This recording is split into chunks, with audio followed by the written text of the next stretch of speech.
welcome to the stream. Hope you're having a good day. So last week was International Women's Day, but the struggle continues. So I'm coming in with a belated stream celebrating the work of women in the games industry.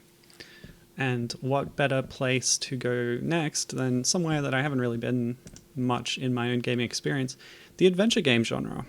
And yeah, one of the big names in the games industry is Roberta Williams. I'm going to actually turn... So I've changed my setup a bit, and the microphone is now directly in front of my face. So I'm going to put the volume of my own voice down, which is easy enough to do. Maybe change it to that much. See how that looks. That looks better for normal speaking volume. I've got the microphone up on a mic stand, which also allows me access to the keyboard, which should come in handy. Okay, so I'm going to play a couple of King's Quest games, which were projects led by Roberta Williams of Sierra. And then later on, I'm going to play Heroine's Quest, a sort of modern spiritual successor to the Quest for Glory games, also by Sierra. So that's what we're doing today, and we're starting with King's Quest IV, The Perils of Rosella, which is a weird name because here in Australia, a rosella is a kind of bird, a small parrot. All right, so here we have some authentic 90s adventure gaming stuff. It's going to ask us for copy protection. Go to your manual in the tips for new adventure players. Okay, I know where that is. It's the first segment after the story, which is quite long actually. Number 8. At the end of your rope. 6th word in the first paragraph. 1, 2, 3, 4, 5. 6 is trick. And we're in. Yes, we legally purchased this game. Don't worry about it. And it is in fact my first time. Oh, that's not launching us into a tutorial or anything. Okay, and yes, I am not great with adventure games, but this is 1988, Sierra Online, as they were known at the time. This was released on DOS, and there were a bunch of ports to like Amiga and all sorts of things. Oh, that MIDI is beautiful. So Roberta Williams, director. Yeah, she's a big name in the industry, working in adventure games from 1980 till 2001. Now apparently spends most of her time on her private yacht. So, yeah. I don't know if it's worth addressing the modern distribution of these games, but Activision owns them now. Okay. With the return of his long-lost son, Alexander, yes, this is the 4th installment. Previous games you would have been playing as Graham or his son.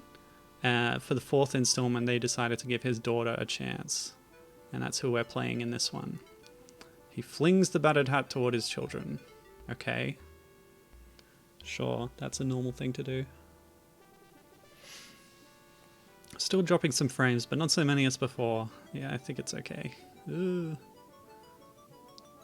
Oh yeah, so it's worth noting that sort of new for this installment is these cutscene sequences. They were considered sort of an innovation at the time. Oh, yeah, King's just had a heart attack. Okay, great. I guess that's the hat he wore when he was the protagonist of his game. So he's sort of passing the baton in the form of his hat. Yeah, so this installment is in a few different ways a step forward for the franchise and for video games or for adventure games at Sierra, in that it's using a new engine that has double the resolution. It's called the SGI engine as opposed to SCI, sorry. But because they thought maybe not everyone's computers could handle the SGI, they still release the SCI. They still release an AGI version as well. This is, I think, the SCI version, the most advanced way to play King's Quest IV.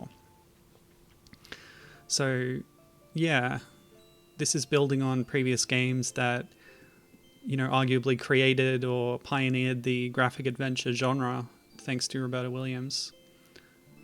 And yeah, with this one, they've advanced the movement system and combine that with the usual typed commands. They've also added a day-night cycle and just tighten other things up. I read about it, but I'm not too familiar with the landscape of this time in this genre. But just know that this was highly advanced for the time and very impressive. They even hyped up these presentational elements, the cutscenes, the greater focus on plot and characters in the game, saying that this will make you cry. So be warned, you may cry as a result of this game. Although I won't be playing it long, to be fair. I'm going to do like the first little bit and then move on to the next thing. Oh my gosh. So there's a lot of chitter chatter up top, I guess.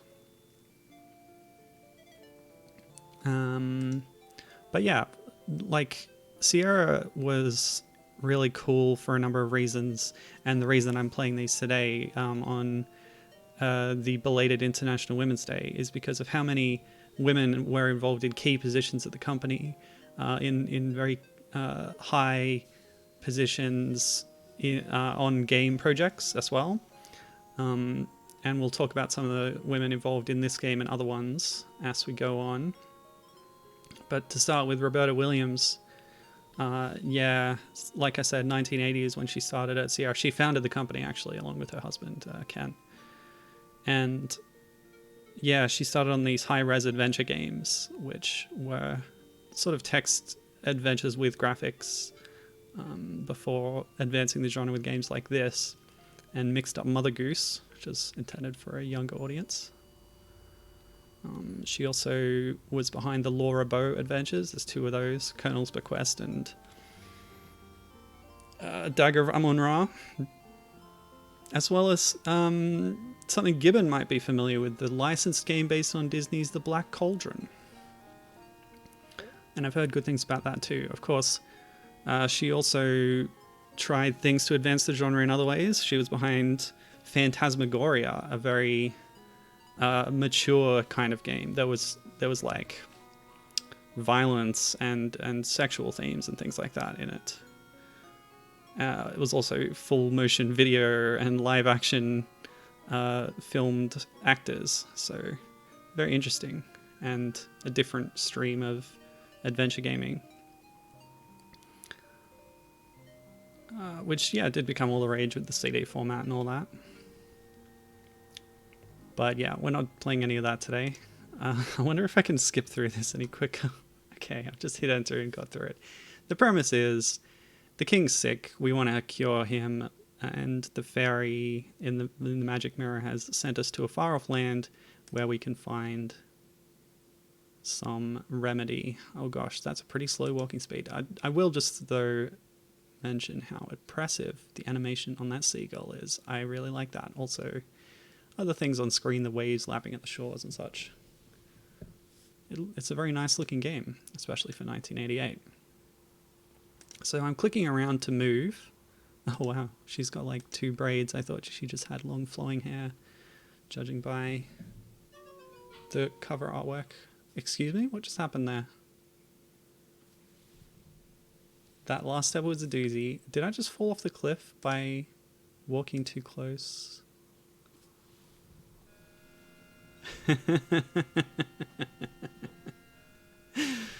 Adventure games. So this is an element that Sierra was famous, or rather infamous for. Easy deaths, many deaths, quick and cheap deaths. And we don't have a save game, so we have to restart. And yeah, Roberta herself comes at us on the game over screen to thank us for playing. Tells us to be more careful. Alright, I can also use the arrow keys to walk around, which is just as slow, but could perhaps be a bit more precise if we're trying to avoid falling off cliffs. Now, if there's two things I know about King's Quest IV from reading up about the series, It's that it's well known for two very infamous puzzles. One of them involves that unicorn. We're going to have to tame that unicorn at some point, and to do so, we need to find a golden bridle, which is very, very well hidden. I think I won't be getting to that on the stream because we're probably not going to get very far. I'm just going to explore around a bit, see what we can find. Maybe solve a puzzle or two if we can get to it. But along with the golden bridle, perhaps the most infamous sequence of this game is the whale mouth. At some point you get swallowed by a whale, and to get out again you have to climb up its tongue and tickle its uvula with a feather. But it's extremely finicky trying to climb without slipping down the tongue, and it became a byword among gamers at the time, as well as within the company itself. Later games, both in the series and in other series like Leisure Suit Larry 3, I think, reference specifically the whale mouth sequence. We have no points yet. You know, the arrows maybe are not as precise as I thought. I wonder if... Is there like some slowdown? Sometimes her walking seems smoother than it is, and I've just let go of the arrow and she's still walking. It's kind of buffering inputs or something. I'm going to try switching back to mouse. Ah, I see. Pathfinding, not so good. Come on now. Yes, my microphone is picking up that mouse click. This mouse, I like it a lot. Very noisy. Oops! Okay. Not an instant death, thankfully. A short fall to the ground below. Goodness me. I didn't think that this kind of thing would be such an obstacle. So we're gonna do a little bit of diagonal movement. Lovely. Okay, who lives here? Oh, it's some dwarves. You've encountered a group of small men working in this diamond mine. They're not too friendly though, as one of them forcefully tells you to leave the premises. Sorry, buddy. So I guess that's part of the aesthetics of this series, at least at this point in its development, is its sort of reliance on or reference to classic fairy tales and folklore of that sort. Ooh, a worm. I wonder if I can like pick it up or something. Oh wait, there was a text parser in this game, right? Pick up worm. You can't do that now. Get worm. Okay, yeah. So far I've been moving around, but interacting with the world is done through this text parser. Later on,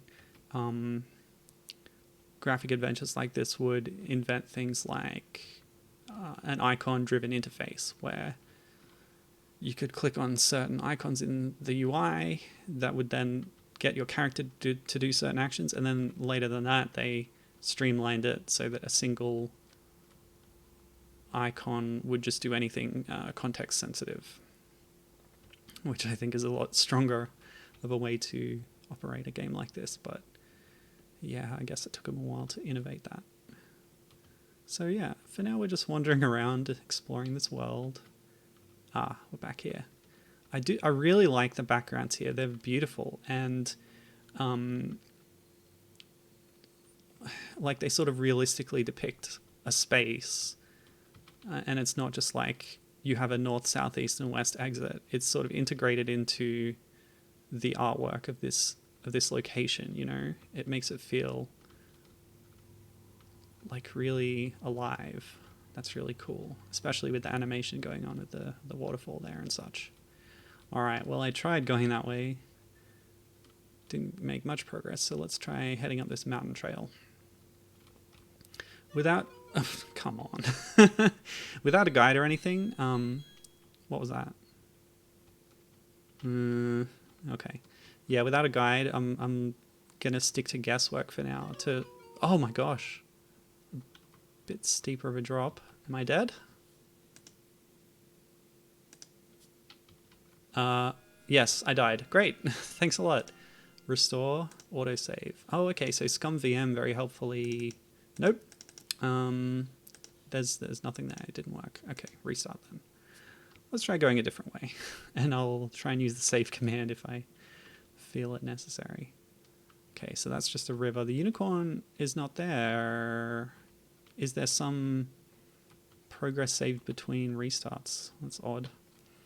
I do know that to complete Rosella's mission in this game, you can take no longer than one in-game day before you will fail. And that actually gives you a different ending. So you can get to the end, but you won't save the king. Okay, so here's a guy. I'm going to try just clicking on him. No, I guess that doesn't work. He stopped playing when he saw me come close. I assume it's a he. Gibbons says, it's fascinating looking into the history of context-sensitive interactions. Yeah, especially, I know Gibbons been playing Conker's Bad Fur Day recently.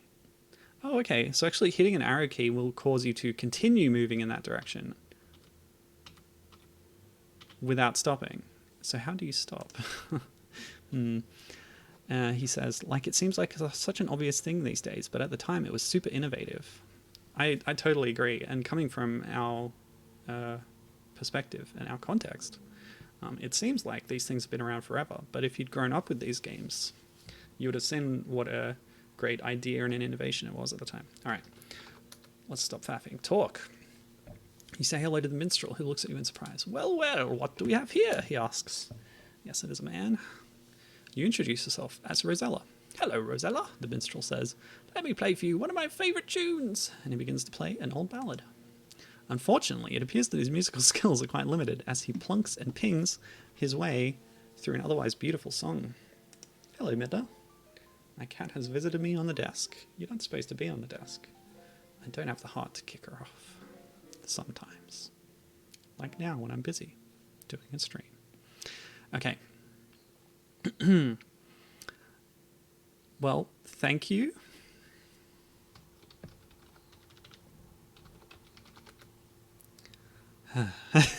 Yeah, text classes could be kind of limited sometimes.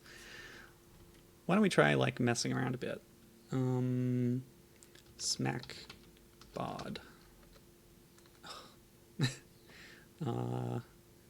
Greet. Well, we already did that sort of. Kiss minstrel. That could get you in more trouble than it's worth. Yeah, at the moment Rosella is unattached, and I think at a certain point in the game you do encounter a potential suitor who comes back in later games.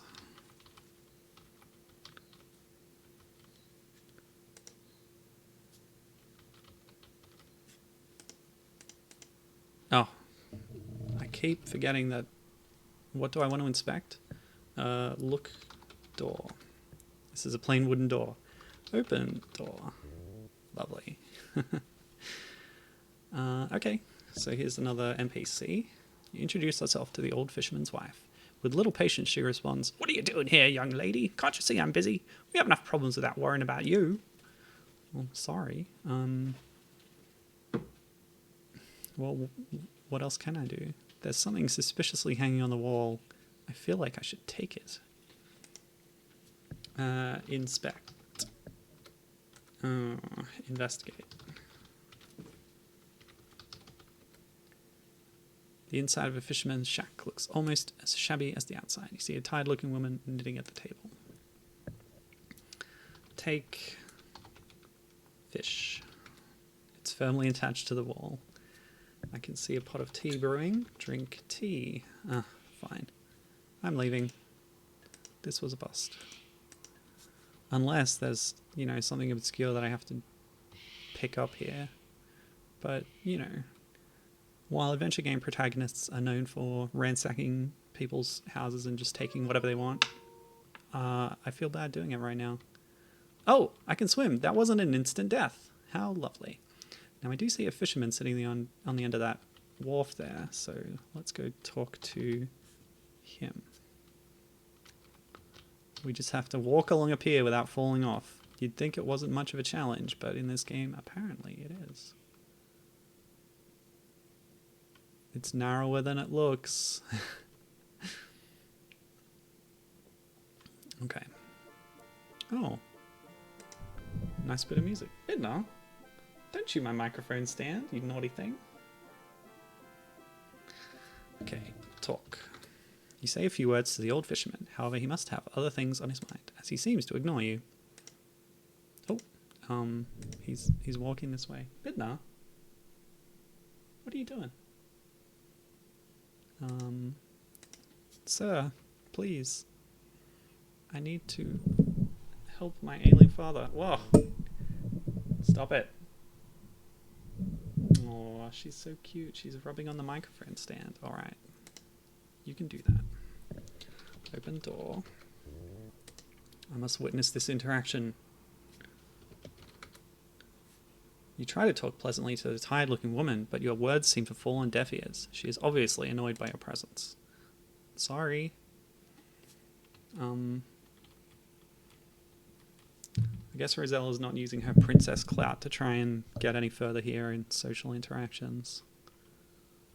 But I guess this isn't her land, so maybe her rank wouldn't really hold much sway.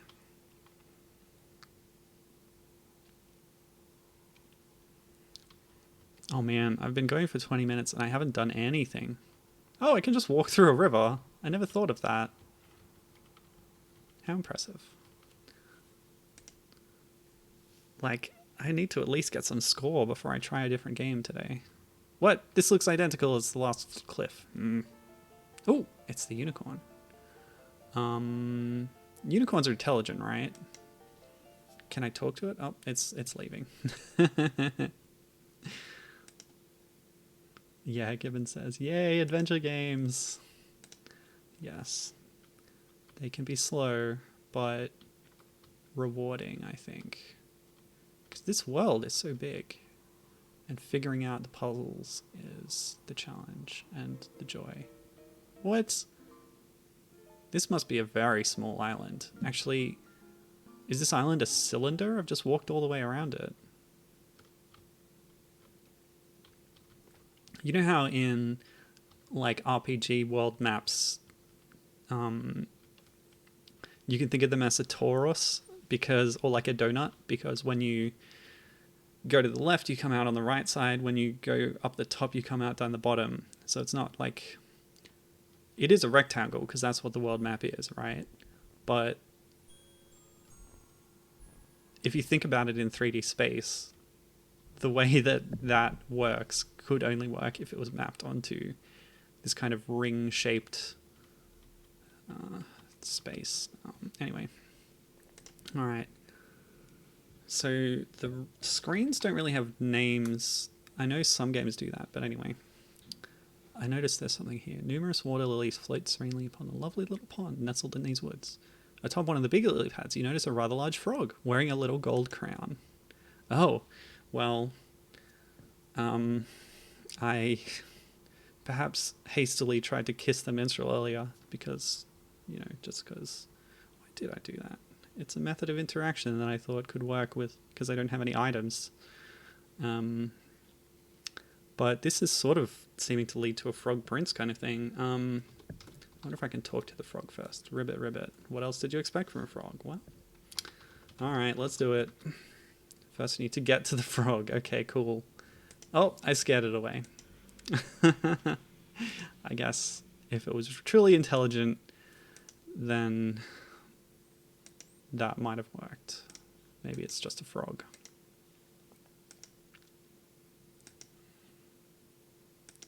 I wonder if that raven is of any significance. I've switched back to the mouse. Come on. I see some archways, or perhaps... Oh, okay. Look. The beautiful pool with its elegant marble columns has a wonderful setting in these woods. The water looks so cool and inviting, you're almost tempted to jump in. Well, why not? We jumped into the river and the sea earlier. It's probably better to go in a freshwater pool like this. Yep. This is just a reflection, right? Well, isn't this nice? Sopping wet, waist deep in a pool with a full dress on. Guess that wasn't such a good idea. Oh, the unicorn again. Let's try and talk to it before it gets away. You call to the wild unicorn, but it trots away at your arrival. Kill unicorn, drink blood. You are not a murderous girl, Rosella. Indeed. I guess this is one of those non-violent adventure games. Most of them are. Most of them you play as a pretty hapless protagonist who generally has to avoid a lot of death and doesn't really dish it out. Except for that one James Bond one. It was only licensed in certain territories, so in some releases you play as John Glames. Don't remember the name of it. Oh, okay, we're back here. So this is somewhere we've been before. Should I try climbing that mountain trail again, or maybe head up that way? Considering how many screens there are vertically on this island, we might hit the other end of the cylinder pretty quick. But, you know, it's better than trying that mountain path again. Trying to get the movement I want out of this engine. Oh, okay, yeah. We've traversed the cylinder.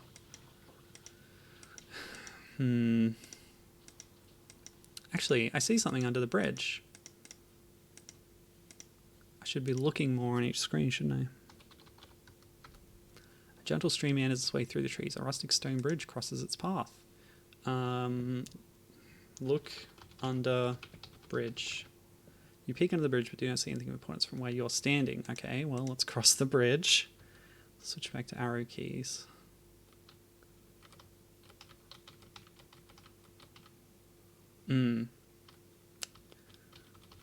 So I talked about the innovations of this game compared to the rest of the series. But another innovation that it has is really the female protagonist, because like a lot of video games, the adventure game genre has a preponderance of male protagonists. But I think, you know, historically maybe more of its audience than in other genres was female. So you do get more female protagonists. Okay, so I found something. I found a small golden ball. I pick it up and carry it with me. Cool. I should have done this at the start, but do I actually? No. I didn't have anything. I only have the gold ball, and I have that now, but what could I do with it? Who knows? Oh! Getting the gold ball gave me score, so at least now I can finish, you know, almost half an hour in, having at least 2 points. But I did want to briefly mention... Yeah, Roberta Williams was also behind the Laura Bow games that I mentioned, which had, of course, Laura Bow as the protagonist and solving a mystery in true Agatha Christie fashion. They did put out a lot of stuff, and to be fair, not many of their protagonists are female, but the other, I guess, notable examples would be Phantasmagoria, which I mentioned already. He plays Adrienne, who has to contend with evil demons and such in this haunted house.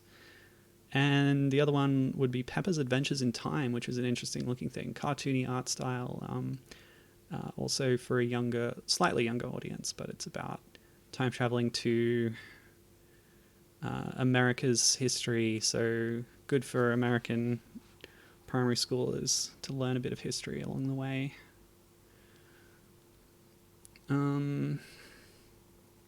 Alright. What should I do with that gold ball? Let's go try throwing it into the pond, and that'll be the last thing I do here today on King's Quest 4. Oh, I'll throw it at the throw ball. Ugh. Try another spot. Does it mean a spot on the screen or a spot in the world? Who knows? Well, I had my plan. I'm going to go do it. But yeah, I also want to tell you about... So Roberta Williams didn't make this game on her own, of course. Oh, hang on. Did I just resize the screen? Oh, okay. Huh? How's this? Does that look nicer? I didn't know I could do this. That's cool. ScumVM, what do you know?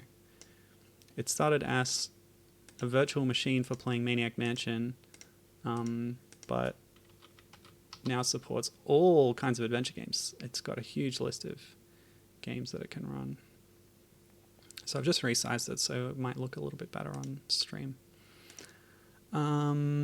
Okay, so I wanted to mention, yeah, Roberta Williams, writer, director, designer on this game. But among the other people working on it were... Ooh, I wrote it here. Hold on. Okay. something new is happening. Well, okay, that's the same thing it told me before. I didn't mean to. Oh no, I startled Cupid. Hey, wait. Talk? Cupid only wants to get away from you. Oh, sorry, Cupid. Okay, well, that happened. Get out. Oh, the stairs are only on their end. Yeah, so within Sierra, there's a lot of women working, some as writers and directors like Roberta Williams. There's others that I'll mention in a minute. But there's also a lot of artists and animators, which are, of course, very important for graphic adventure games like this. Occasionally, there's also a few programmers there who are women, including Teresa Baker, who worked on this game as... I don't know what that is. So, get... thing. Get... What is it? Inspect. Does not understand. Investigate. It's just the same as look, isn't it? Yeah, it is.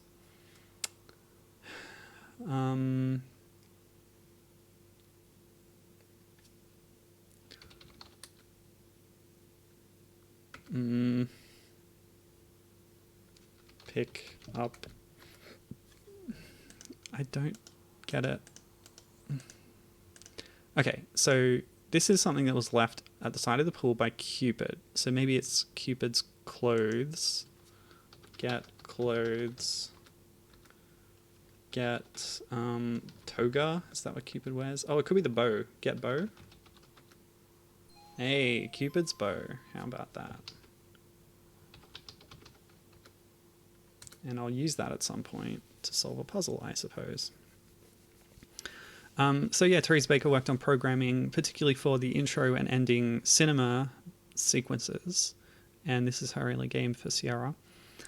The other woman in the credits of this game is Carolee Hawksdottir, an Icelandic name, who did art on this game. Also worked on games for Origin, EA, and Accolade as well, including Les Manly, which is kind of their rip-off of Leisure Suit Larry. She also worked on a game I've featured on stream briefly before for Epic Mega Games, Zargon, which is related to Jill of the Jungle, so there'll be a bit of that in the Jill of the Jungle stream I did a while back.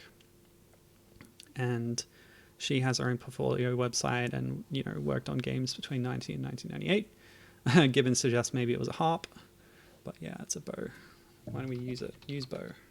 What do you want to do with the Cupid's bow? Shoot a column. Shoot an arrow to the air. Oops, you missed. All right, so that's about enough of this. These adventure games are slow going. I don't think maybe they're the best thing to stream, but hey, I wanted to give it a try. And a good way to show off what adventure games are capable of is showing them advancing through the years. So that's why I hope this works. Yep, looks to be good. I'm going to launch a later installment of the same series, and you'll see what kind of changes they made over 6 years only. In only 6 years. Things have advanced a lot. Okay, they've advanced to very loud volume, apparently. Okay. So, this is King's Quest VII, The Princeless Bride. A lot of the titles are kind of puns. Yeah, let's watch the intro. And I can tell you a bit about it.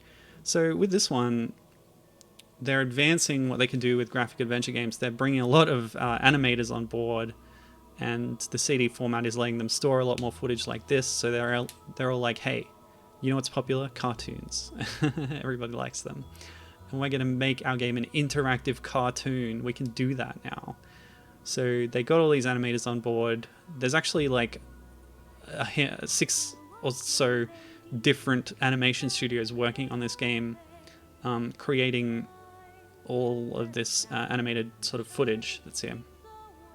So this is Rosella, who we've just seen a bit later in her life, and she's got her own I Want song, I guess, at the start. She's 3 fingers on each hand. That's an interesting choice. That always is weird. But it's a convention in cartoons. Anyway, she's singing about how she doesn't really care about getting married, which is a common thing for Disney princesses. And this is what this is evoking, clearly. Yeah. So other things that this game introduced are things like the smart cursor, that context-sensitive icon to interact that we talked about. That's new for this game in the series. And yeah, the cartoon-style graphics, that's an innovation that they made here. Another thing that this game does is alternating its protagonists. So here we're introduced to 2 characters that we already saw in the intro to King's Quest IV, Valenice, the queen, and Rosella, the princess. And in different chapters, we're going to be playing as these 2 different characters. Yada, yada, yada. You know, who cares? Let's start the game. My name? Well, I'm glad you asked. It's Milo. Nice to meet you. Ah, yes. Now, this is a nice little accessibility feature. You can start in any chapter of the game that you want. Yes, given mentioning the Don Bluth School of Character Design. Yeah, I talked about how this is sort of a Disney pastiche. Don Bluth is also a good touchstone. Yeah, a good reference point for what they were going for here. Okay, I guess it's reasonable to start on Chapter 1, although we might skip to Chapter 2 later because we start as the Queen in Chapter 1 and we play as Rosella in Chapter 2. The plot, who cares? The 2 of them get separated by an evil wizard of some kind, or sorceress, I don't know, and whisked off to different parts of this land. What is this place? Gosh, the full voice acting is pretty impressive, isn't it? My child. Again, 6 years later, we've gone from what feels very primitive at this stage in King's Quest IV to this thing that's fully animated, fully voice acted, and it looks gorgeous too. Look at those backgrounds. So we've started with a comb because we've got a whole interface bar here. What does this do? This lets us pan the screen around. A menu.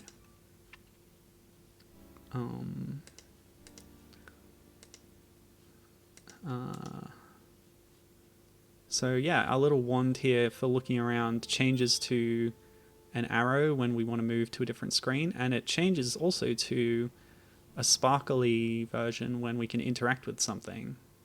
So we'll see what happens when Valenice tries to interact with this cactus. Ow. Okay, I could have predicted that. Let's go to a different screen then. Okay. Okay, so another innovation here with this game that I read about. Stop. Is yeah, they've improved the accessibility of the game with the chapter select, but also by like cutting down on this infamous Sierra deaths syndrome. So if you die at any point in the game, you get put back right before you die, and you get to try it again with little penalty, which is very nice, and I appreciate that a lot. In addition to that, some of these older games... Hold on. Oh, okay. So some kind of toxic liquid drips down. We need a shell and then an empty container. So I guess we're going to gather these drops maybe and use them to poison something later. Let's see what's in this cave. Ah, yeah, the animation is actually really impressive. Oh, that reminds me. So, like I said, lots of different animation studios were hired to do different portions of the game. They couldn't get one to do the whole lot. They wanted to expedite the process by getting multiple studios to work on different parts of the game. Chapter 1 and global animation, according to the credits, were done by Animation Magic, who we, of course, would know as the creators of the, again, infamous Link, The Faces of Evil, and Zelda Wand of Gamelon CDI games. And in particular, the relevant to this game is the fact that they did the animated cutscenes in those games. And this is actually this game seems to have like a narrower field of view, so I'm going to adjust my stream layout a little bit. Okay, looks good. Yeah, so Animation Magic was responsible for this chapter and for animating the characters in it. So if you notice a similarity to, you know, all your favorites, Morshu and Guanam, and of course King Harkinian. I'm getting awfully tired of this. Yeah, I was kind of expecting... Okay, cool. One of them is intact, and we can use this to gather some of that liquid, I suppose. And yeah, worth mentioning that among the credits for Animation Magic, many of the animators working there were women too. And... okay. Well, that didn't work. I guess I need like a coconut or something, which was also on this diagram over here. Nice little hint for the player there. Right, so... looks like this is just one screen and I got what I needed, so nothing else to do here. Yeah, Roberta Williams still working heavily on the series at this point. She took a break in between 6 and 7 to do Phantasmagoria, but now she's back. What's this? Rare Curiosities. Well, you have my interest. Who can that be? I cannot see. Oh no. Poor little mouse. I am Valenice of Daventry, good sir. Is there a problem with your eyes? But awful rotten jackalope swiped my glasses. I can't cope. Normally I'd trade with you, but since I'm blind, my day is through. This voice acting is very charming. Okay, so we need to stop that jackalope somehow. Oh, there it is. Hello.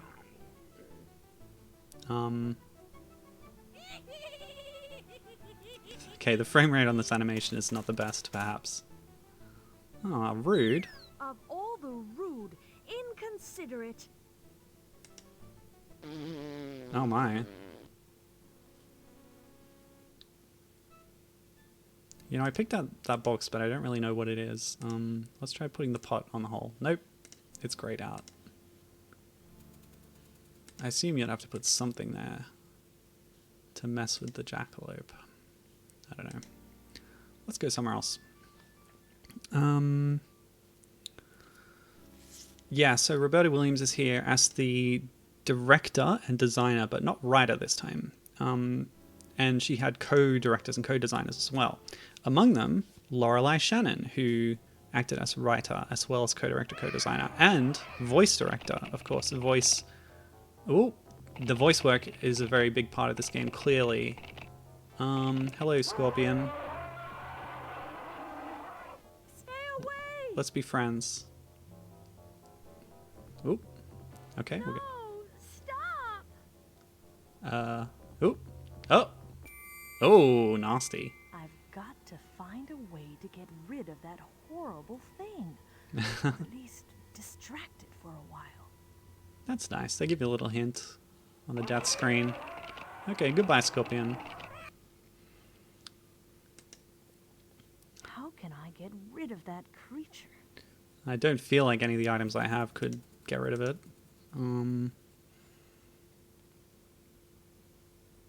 Yeah, so Lorelei Shannon's another big name at Sierra. Whoa, who's that? Creepy. As well as being so instrumental in this game, she was also the writer and designer on Pepper's Adventures in Time, which I mentioned, as well as the sequel to Roberta Williams' Phantasmagoria, Phantasmagoria: A Puzzle of Flesh. Writer and designer on that one too. Excuse me, sir.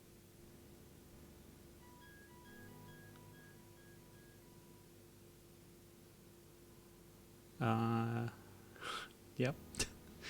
Gonna walk across all those dunes. Whoa! What do you want of me? Some kind of ghoul. I am Valenice of Daventry, good sir. I wonder if you might tell me where I am? You are far away from life Oh my. and love and hope. That's You grim. are surrounded by dust. I'd call it sand, but okay. This dust you shall become. Well, clearly everyone will. You are so pale, traveler. Are you... I lost my life in this cursed desert. Oh no. Now I must wander, tormented by everlasting, burning thirst. Oh my. Is there anything I can do? Leave this place if you can. The portal through the mountains, the mouth of the great stone head was closed by an evil enchantress. Legend says that it can be opened, but I know not how. Then what good are you? Now, Sir, Yeah, but how about you help me with the scorpion guy?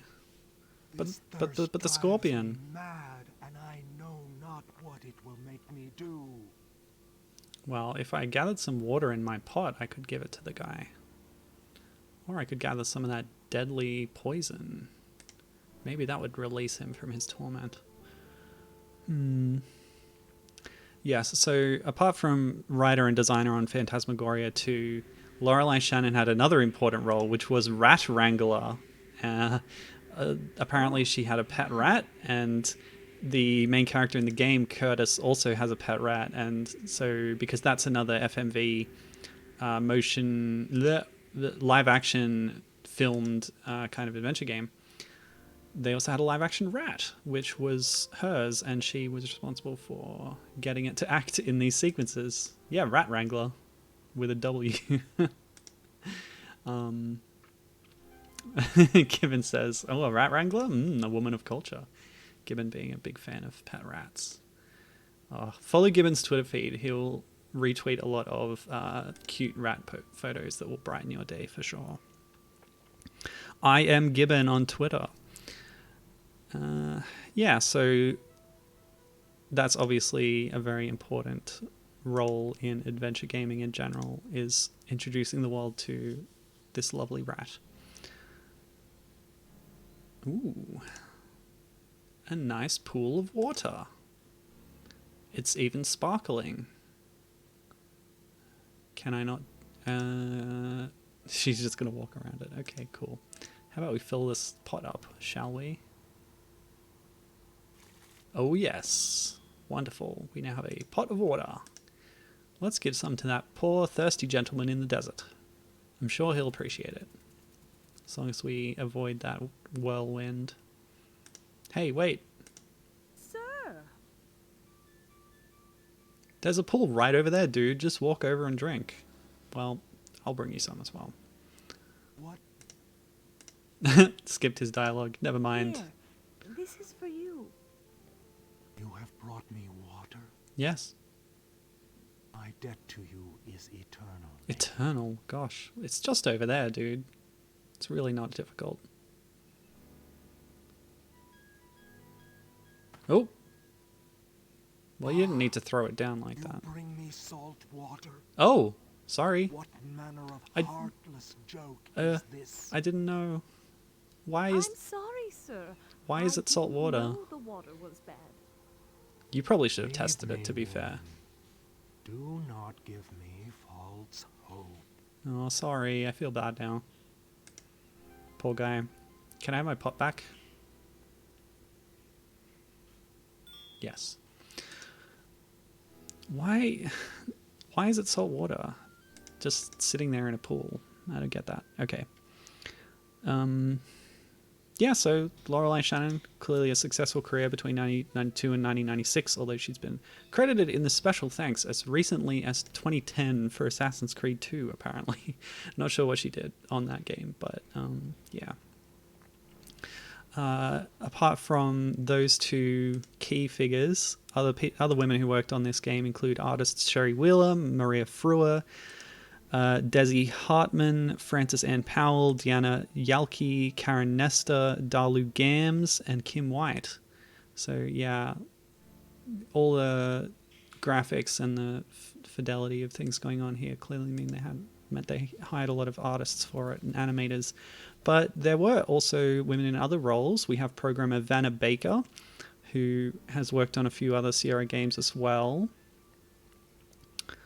including Conquest of the Longbow, which is a Robin Hood game. Oh, okay. Quest for Glory, the remake, the first one, and the fourth one. We'll talk more about Quest for Glory in a minute.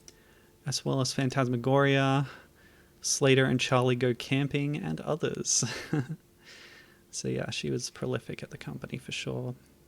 We also had on this game, among the audio team was Kelly Spurgeon, and the documentation design was by Laurie Lucia. So yeah, there's women in all kinds of roles on these games, which is great to see. Incredible.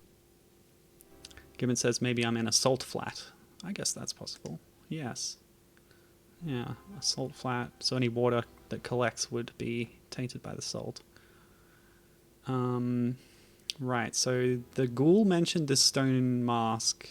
I don't really know how to get past it. Well, I don't have a stone arrow to slot into there, so I guess I'll have to come back later. And I think a bear lives there or something? Yeah, one of those desert salt flat bears. What else could those paw prints be? Oh, this was the other side of this screen. Okay. Well, I think I'm kind of stuck at this point. I'm not sure what to do next. So it might be good time to swap over to another chapter. Oh, here you go. So the save game system acts like a bookmark. So you can keep one sort of state at a time represented by this bookmark. So we can make a new bookmark and quit the game. And it saves your progress at that point. And now, I don't know if it's going to keep it. Now my name is Poe.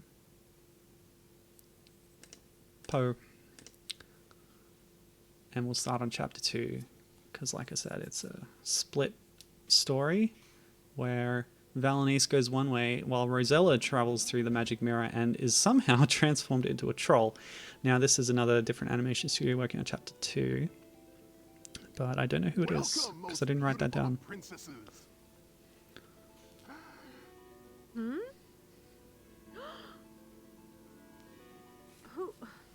Who are you, sir? I am King Otar Fenris III, ruler of the Volcanics Underground. And you are the Princess Rosella, yes? Gibbon says, but wait, I need to get to Warlock Mountain. Referring to the dual protagonist system in Dinosaur Planet, the little prototype for which leaked recently. I'm going to play that in stream. Yeah, rescue Princess Kite. The Cloud Runner, whose Scales has kidnapped. Your Majesty, what weren't you expecting? What's going on? I wasn't expecting you to be so lovely, my lady. You will be the most radiant bride in all the world. Bride? See here, King. Oh, he said the B word. I'm very honored and all, but I can't marry you. I don't even know you. Now, if you'll excuse that me. cheesy grin.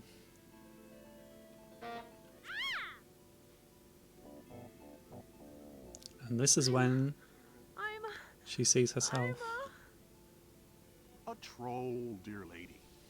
A troll? I don't know how that happened exactly, but anyway. Please don't be sad, princess. You make a lovely troll. Simply stunning troll. I'm a troll. How can I be a troll? I'm not a troll, am I? Okay, yes. Come along, princess. Let me escort you to your chamber.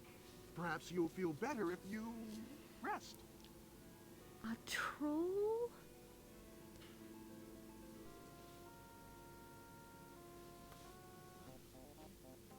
So apparently I'm a troll. Who knew? Troll, huh? How many times are they going to say the word troll?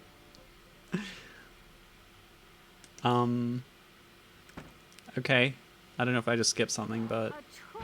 I can't believe I'm a troll! Not just any troll. Oh no, I'm engaged to the Troll King. How lucky can a girl get? Wait, you agreed to that? I guess in these days in royal families, sometimes you didn't exactly have a choice.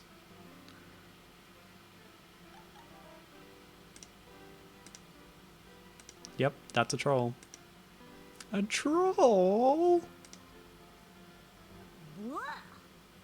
Okay, so this is good. Our first puzzle is quite contained here. We're in a single room, and I guess we want to get out. That keeps things a bit simpler than wandering around a huge landscape and picking up random stuff. So let's see what we can interact with. Ew. That's enough What? to give our castle decorator a case of the vapors. Okay. We got a little bit of an echo effect there to represent an inner monologue. I wonder if I can just leave. Oh, okay, I can leave. It's not a one-screen puzzle at all, after all. I can't believe I'm a troll. Who are you, Missy? You're no real troll. I can see right through you. Oh my. What do you want with King Otar, you human minx? Oh my. She's sassy. Baloney, little girl. Oops, I'm clicking through and skipping things sometimes. Usurper. Oh my. Why, you're no usurper. You poor little thing. Oh, okay. Don't cry. I didn't mean to be cross. It's just that King Otar has been so strange lately, and that a horrible woman has been snooping Oh around. my. I'm not crying. The sprites are scaled so small I can barely make out what her character design is Of course supposed to you're be. not, dear. This other Now character listen to here. me. I can help you turn back into a human. Oh, great. You can? Are you an enchantress? Well, not exactly. Uh-huh. I'm Matilda, and I used to be King Otar's nursemaid Uh-huh. when he was just a wee troll. Uh-huh. Anyway, I can give you a list of ingredients for Uh-huh. a magic potion that Okay. will turn you back into a human just like that. Okay. You have to do something. You didn't explain how you knew that, but okay. Anything. Up above this kingdom is a dark land called Ooga Booga. Our Okay. kingdoms were never crazy about each other. Uh-huh. We had a civil relationship. Now, because of her, the Ooga Boogaites attack any troll that shows a face above ground. Missy, once you're human, you will go above and investigate. I have a gut feeling that our kingdom is in terrible trouble. Oh no. Of course I will, Matilda. You know, we were talking about Conker's Bad Fur Day earlier. It has Wonderful.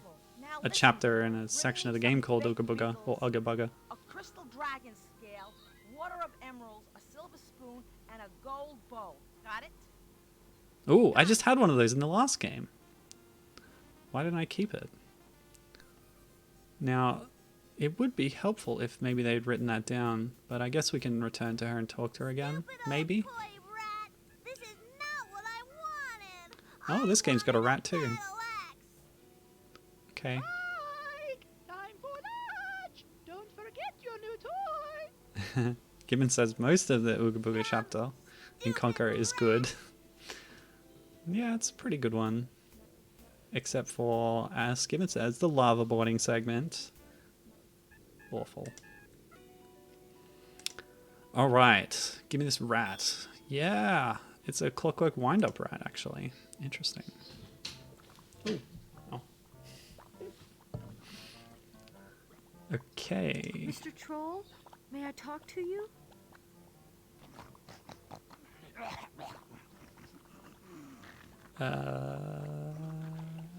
I think he's asleep.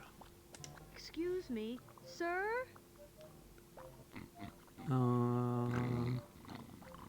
Okay, well, that was fun. Yeah, cool stuff. Oh, who was that? Golly. This must be that nasty woman they were talking about. I think this is the antagonist of the game, judging by the cover artwork.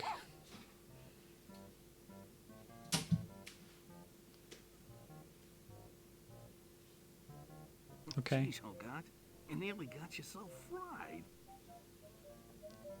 Oh, I'm not scared of that nasty wench. I could break her in half like a carrot. Oh, wow. Big words, buddy. That's good, 'cause she's right behind you. Good joke. But you're actually coming up in the hour mark. That's snuck up on me. But with so much dialogue, you can just sit back and watch it sometimes. So with that in mind, I won't interact with these people for now. I'll just explore a couple more rooms and tell you a little bit more about some of the other people at Sierra who were so talented. I talked about Roberta Williams, Lorelei Shannon, another prominent designer of one of their game series was Lorianne Cole, director, designer, writer, creator of the Heroes Quest, which was quickly renamed to Quest for Glory series because of an pre-existing trademark. Smells like rotten eggs. And still working in the industry, kickstarting new adventure games, including a successor to Quest for Glory called Hero U. Jane Jensen is another big one. Director, writer, designer, worked on EcoQuest Search for Cetus, which I intend to play on a Dolphin stream at some point. Police Quest 3, King's Quest 6, Pepper's Adventures in Time. Most prominently, of course, the Gabrielle Knight series, a long-running series of games with like murder mystery elements and so on. A bit darker, but yeah, that's highly regarded. And it has still kept working on other mystery games, Agatha Christie style stuff recently, as well as the more recent independent adventure games, Grey Matter and Moebius. So she's still working on that, which is cool. Other designers who did a few things at Sierra, Jacqueline Austin for Colonel's Bequest, designer of that game, including its groundbreaking elements of timed narrative progress and character interaction and stuff. Tammy Dargan, director, writer, and designer of several later Police Quest and SWAT games. Christy Marks, designer and director of Conquest of Camelot and Conquest of the Longbow.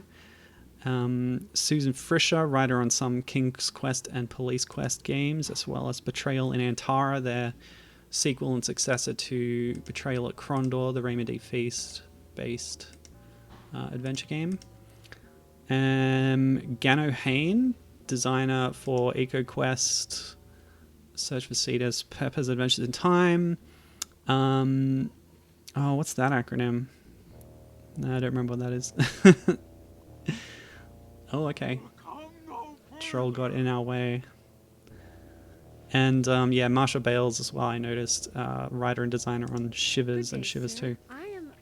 And among programmers, I talked about a lot of the people in the art team here, but at Sierra, while, as I mentioned, a lot of the programming staff was men, there were several women working there in that capacity, including Kimberly Bodish, Vanna Baker, Yoko Hayashi, Cynthia Elgoff, Cynthia L. Swafford, and Cynthia Joseph, 3 different Cynthias. So, yeah.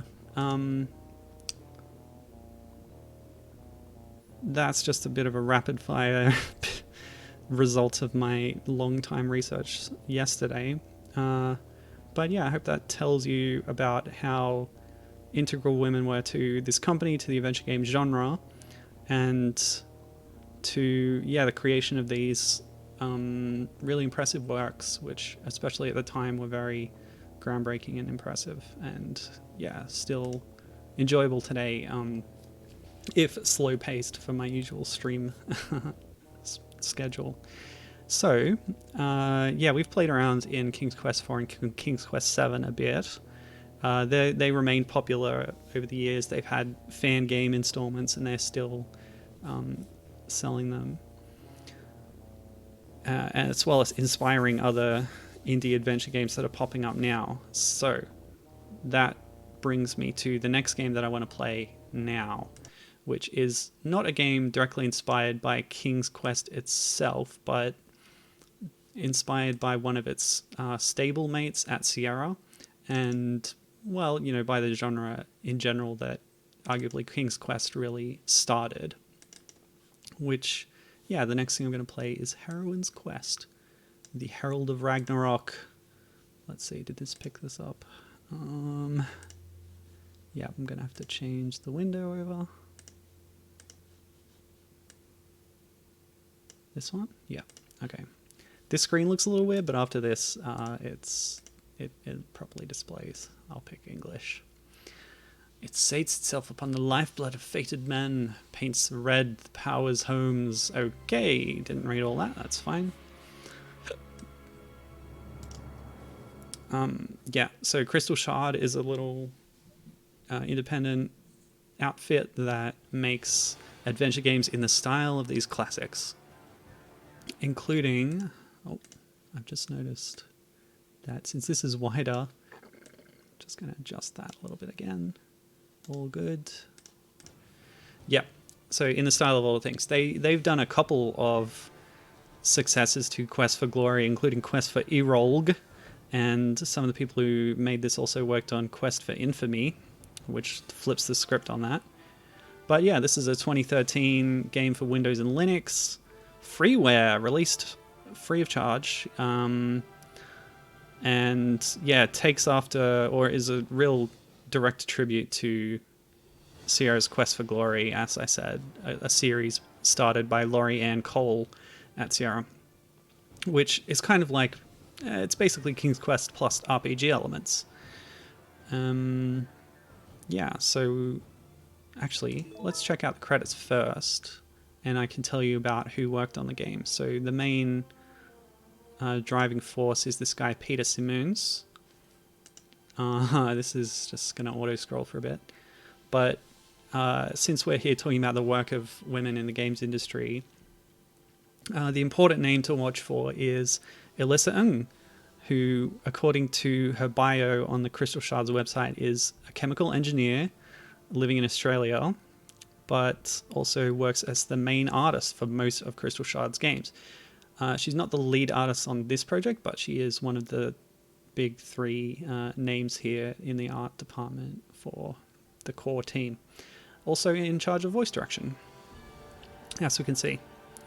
Among other credited artists in a later portion of the credits include Ulrika Kleinert, Karen Sorrow, and Sarah Welland. So there you go, and there's their names coming up now. So yeah, let's get into the game itself. And we'll see how it plays, because it's a little bit different to the strictly adventure style King's Quest games.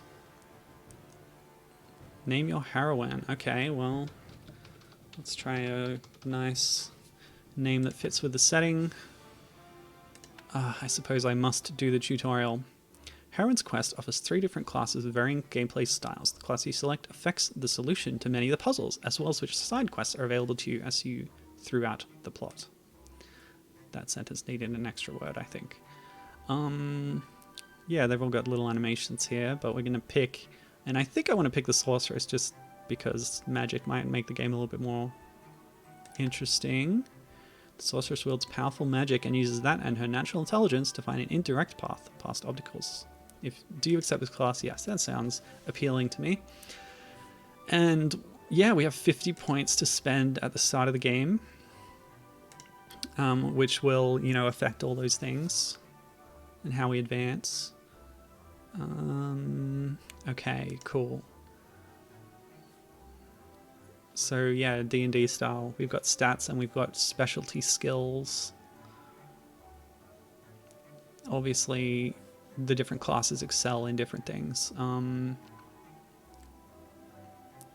You know what? I think this is going to be handy for getting through fast talk without having to fight people too much. Oh, animal dealing. Let's do that too. Sounds fun. Okay. Rudimentary skills, but it might help us to get a start. So yeah, as you might have gleaned from the title, Herald of Ragnarok. Oh, what's that? Something came up real quick. Was that supposed to be there longer? Anyway, yeah, this is based in Nordic mythology as the basis for the world and the plot here. Oh, it's actually giving us the credit sequence up top. I needn't have gone through all that through the menu. Never mind. So yeah, it's fun to see this kind of setting as opposed to the more kind of standard Western European fairy tale setting of those Sierra games that inspired it. Yeah, the dev team itself is actually quite multicultural. Peter Simoons, their lead, is based in the Netherlands, and like I said, we've got at least one team member in Australia, one in Germany, from what I saw on the bio page, and yeah, all over the place.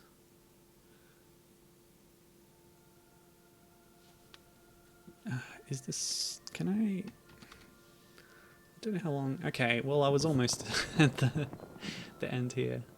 Oh no. The first thing that happens in the game is we're caught in an avalanche and a two-headed ogre is attacking us. I assume. Maybe they're friendly. Okay. So you can clearly see from the graphical style how they're evoking... Whoa! The old pixelated classics. Oh my gosh. Have you done as I asked? How's the volume on this? The game screen is actually quite large and I can't see the volume levels. Hold on, I'll just move that over. Okay. Yeah, I gotta turn that down.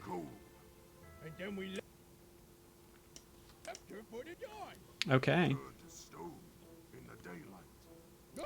Yeah, the art is really good, isn't it, given?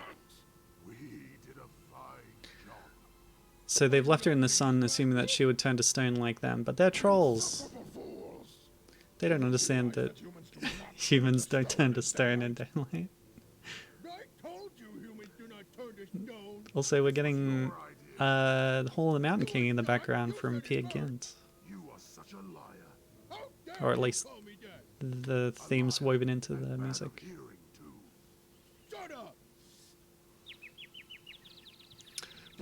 Two heads, but they can't get along. At your service, master. It is imperative that we obtain the eyes. You know who your other targets are. The big man. And the small man. Precisely. Do not botch this, Tevaldi. I shall be most displeased if you should fail. That guy looks like an ice titan, classic of Norse mythology. Now go! Go quickly! Okay, do I get to do something now? As fun as it is seeing the villains argue. Alright, so there's us. Brunhilde, as I have called our heroine, who has no canonical name, but must be named by the player. You are awake. More or less. My head feels like it was struck by a thunderbolt. At least you are warm. My husband found you outside in the snow. This is not a good winter for traveling. So it would appear. Yeah, I guess not. Thank you for taking me here. I'm in your debt. No need for that. Then please tell me your name. Hervor. I'm on the Adventurers Guild, here in Fort Sigtuna. Okay. I live here with my husband Roland and our son Jaime. Alrighty.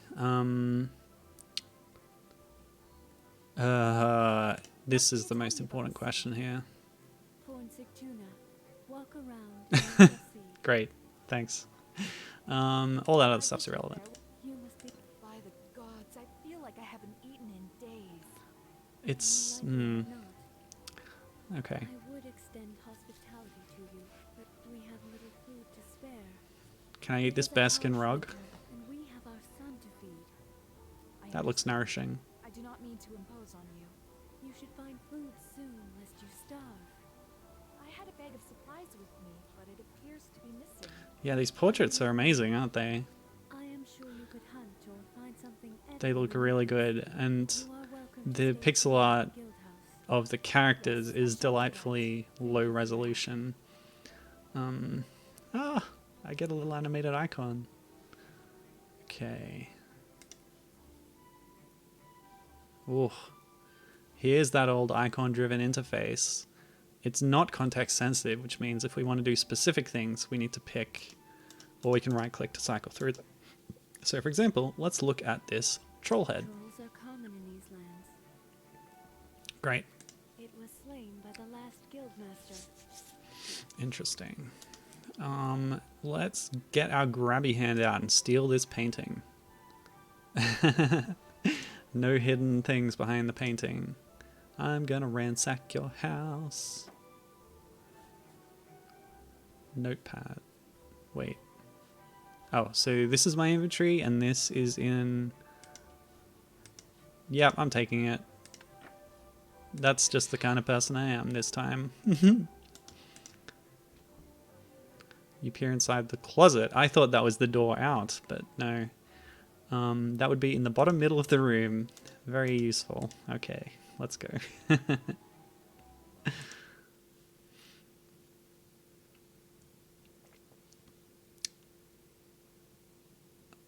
Is it? This is just loading the next thing, right? Oh, did I click off the screen? Yeah, that's what I did. My bad. Okay, so this game, I'm going to spend a bit more time on it. I want to try and make some real progress. So our first goal is to eat some food. Oh, that's right. Something edible in the woods. Okay. Yep, no, don't have any supplies. There's an icon that will appear when you are in distress. Okay. Yep. So in addition to the RPG elements that are common to the Quest for Glory series, this game has these survival elements. You must keep yourself fed and warm and stay out of the harsh elements.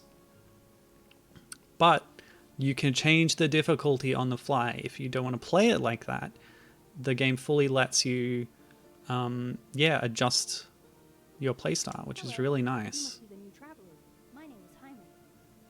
Hello. Very kind. Yep, no frostbite. We're all good. Oh, what was that? Oh, it's the drink bottle lid. Never mind. The woodlands, tell me more. Let us speak of the woodlands. It's a forest around Fornsigtuna. It is full of wolves and trolls. So Mother says I must not go too far from the city wall. There's lots of trees, of course, but maybe another village somewhere. There could even be jabberwocks in the woods. Oh my, jabberwocks. So what is a jabberwock? I have not seen that creature, but Mother told me it has jaws that bite and claws like a cat. I think she just told you a poem, my boy. It is so formless, you know. You must be very brilliant to catch it in the borrowed gardens. Yes, yes. Very good. We've all read Lewis Carroll's poetry. Good luck with your training. Come back soon and tell me about your ventures. Yep. Yep. Cool. Yes. So dialogue options change depending on the situation, etc. So let's venture into the woods, which I assume might be out this way. Yes. Oh, a wizard. Hello. Friendly wizard? Good to see that you have made it to our city. Yes. Which you are seeing now. The yard Yes. of the city will want to see you in the morning. Okay. Inside the city. I will see you there. Okay. Great. Oop. Poof. So, yeah, like I was saying before, I think the sprites are very charming, very evocative of the era that they're homaging, but the backgrounds are higher in detail. So it's kind of mixing and matching eras of adventure gaming a little bit, but I think it works. Oh boy, it's a maze. I'm going to try and find some food. This icon has appeared, which probably means that I'm hungry. So I assume that we're going to find some food soon. Because, you know,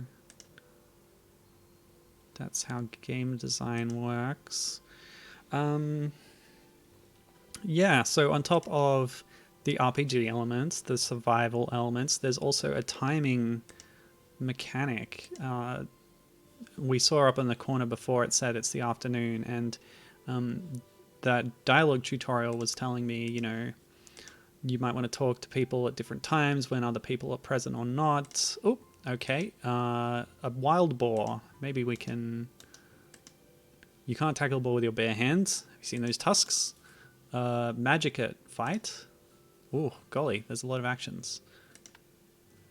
I don't have a different weapon. What do I have? Oops. Inventory. I have my staff, of course, as a sorceress. And leather armor.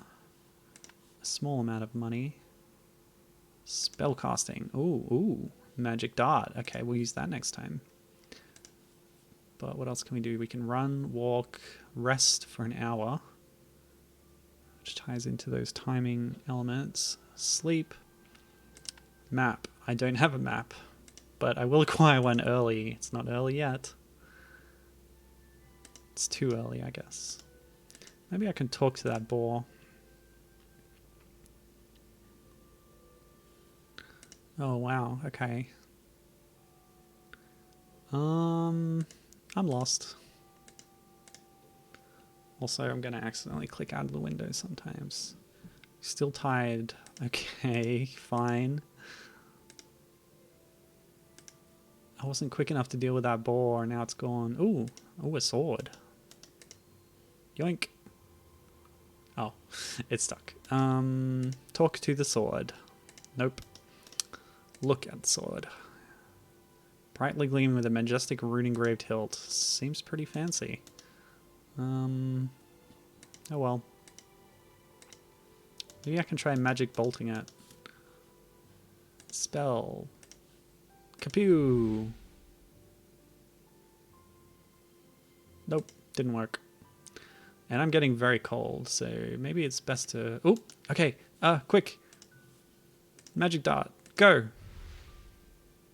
Kaboom! What happened? Oh, man. You feel you need some more practice to get your aim straight. Come back. Oh, gee, that's Louise. And now it's gone. And I'm still hungry and freezing. Yikes. So much for the game being friendly to me. He's so exhausted that it had to move. Best get some rest. You've run out of stamina points, so if you further exert yourself, you will take hit points. A safe area. Well, it's safe back in town, I guess. Where are my hit points? The green bar, I suppose. Well, that was a bust. No food found. Dying of cold. Let's get back to town and have a rest. Maybe I can curl up on that bearskin rug. If that lady will let me. She couldn't share any food with me, but maybe she'll let me sleep.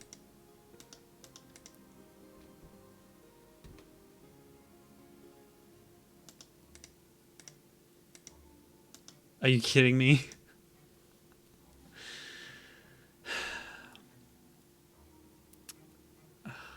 I'm too tired to eat, too hungry to sleep. Literally. Where's my actions? Rest. Okay, so I can't sleep, but I can rest. Yes, indeed. Did that refill? Yeah, there we go. My brown bar of stamina is full up now, and she's wandering off on her own little schedule.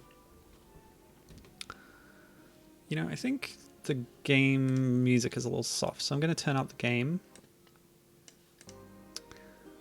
I think... Oh, doggy, hello. Pat the dog. Garm is happy to let you pet him, or pat him as I would say, but is too well trained to otherwise respond to you. Oh, let's talk to this guy.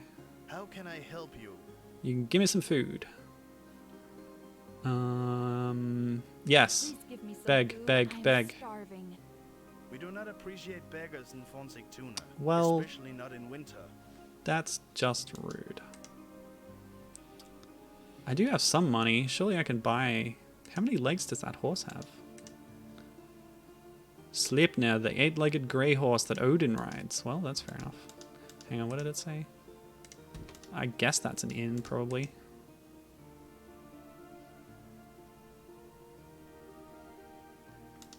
I'm earning skill points by doing actions, just like in, you know, those games on computers. You must be the new traveler Hello. in town. Hervor has told me about you and your ordeal. Gibbon says, your town has tuna in the name. Come on, give me some food. So I bid you welcome to the Sleipnir Tavern. Thank you. Let's get to the important bits. Give me the food.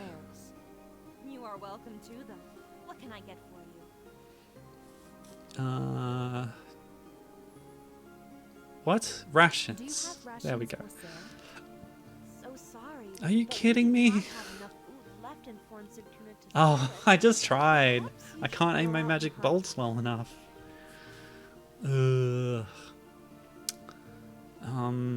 Maybe a stamina potion would help me to survive longer in the woods. Stamina potions brewed by Lith, the kind healer in Munavagir.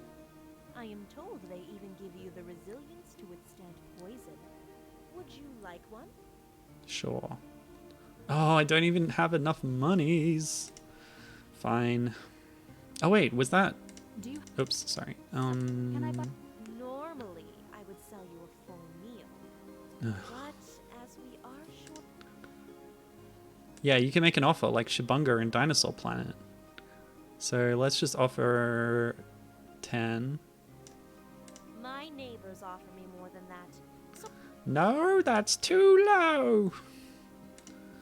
Golly gee willikers. Well, if you... be careful out there. I don't feel like talking to her if there's so little that she can do for me right now. A few days old, but it still looks tasty. Please leave that. Oh, come on. I'm so hungry. Alright, let's go. I bet the warrior could have dealt with that wild boar. I'm gonna keep trying. I'm gonna keep trying to hunt. It's pointing me. A few characters are pointing me to, you know, hunt in the woods. Mischievous grin. Interesting. You're the one the Jarl sent for. Hello. I think that stopping the Thimblewinter is a man's job. Hey, screw you, buddy. I don't want to talk to you. You should stay here with us. Pretending to be a hero is just going to get you killed. Whatever, dude. I am a hero, and I don't want to hear you talk about it. Oops. What was I gonna say? Something. Maybe not. Hey, dog, help me hunt. Oh, can I talk to dog? No, it left.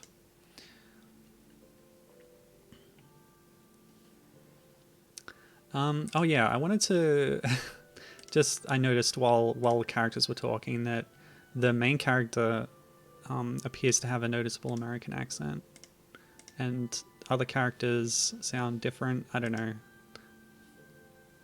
They're all kind of putting on a little bit of an accent, so it's a bit hard to tell, but yeah.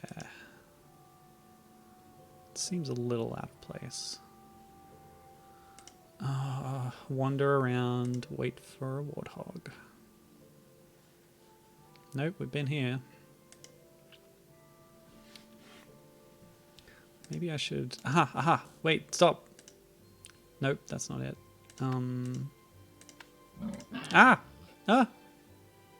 It's been... Oh, have I initiated a combat? Is that what I needed to do? So I only have one spell. Magic Dart, skill of 10, casting cost 1 mana. Do it. What am I waiting for exactly? Hello? I'm getting an hourglass. Egg timer. Gibbon saying, oh, there's combat? Well, I suppose so. There's RPG mechanics and systems. I didn't know there was a discrete combat, you know, phase to the gameplay. Also, I hope it hasn't soft locked on me.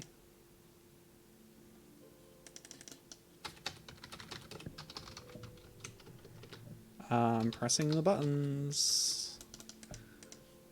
I don't know what's wrong. Also, I don't know if the game auto-saves.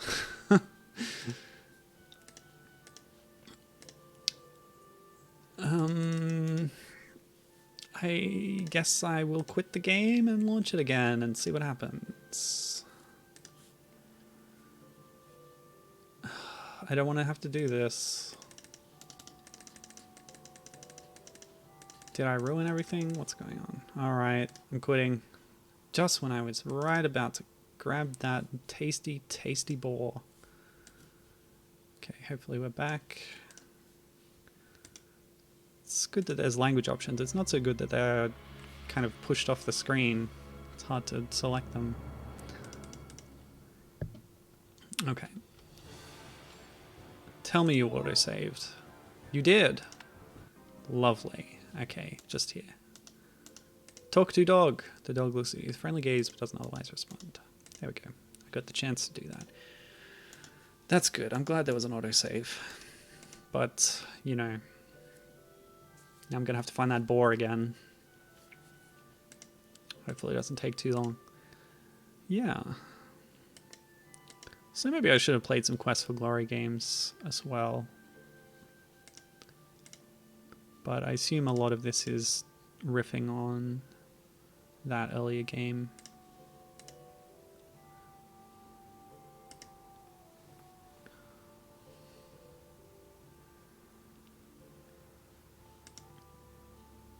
Okay, this is different, right? It looks different. Oh, okay. Bird. Frozen bird. Oh, so they're like magic ice flowers. That's not good. Good warning. Yeah, why don't we explore a bit? Instead of going after that game-crashing boar. Oh, okay. Back to the left.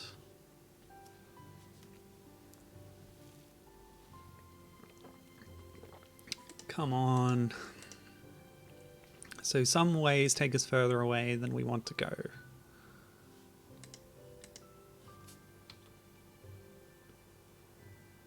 Huh.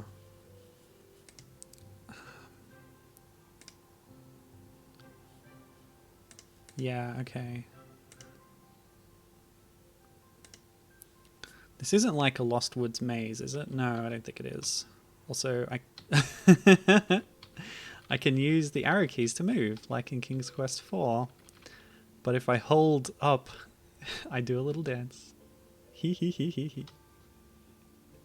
So if I repeatedly tap up, then I do make some progress, but I think it's quicker just to click. Alright, so I couldn't afford the stamina potion, which means I'm going to quickly start running out of stamina again soon. Oh. Oh, you see a forlorn Viking warrior hoping to get a meal or some gold from your corpse. Great. You put your hand on the monster to verify it's still there. It is? What? Oh, okay. So it's treating this character as a monster. Oh. No, did I do it again? I've messed up. Okay. So we're walking. Right. Combat phase. This is a real thing. I think I might have interrupted this by opening the menu while it was loading or something, and that's why the warthog thing went badly. Oh gosh, this is not going well. Oh, I dodged the wrong way. So yeah, there's also timing elements in combat apparently. It's fitting for a Viking to die in combat, but you were hoping for more. Your soul rests in Niflheim. Golly. So I'm a Viking, am I? Interesting. I did see the very end scene of this game because I wanted to watch the credits, and I looked up a long play or something. So spoilers, but our heroine ends up in Valhalla. There you go, now you know. But before then, there's much work to be done. Oh, the guy blocked it. Alright. Wonder if I can... Nope. Arrow keys will not help me dodge. But he's telegraphing his attacks so strongly that it shouldn't be too hard to dodge them as long as I focus on doing one thing at a time and then counter-attacking after.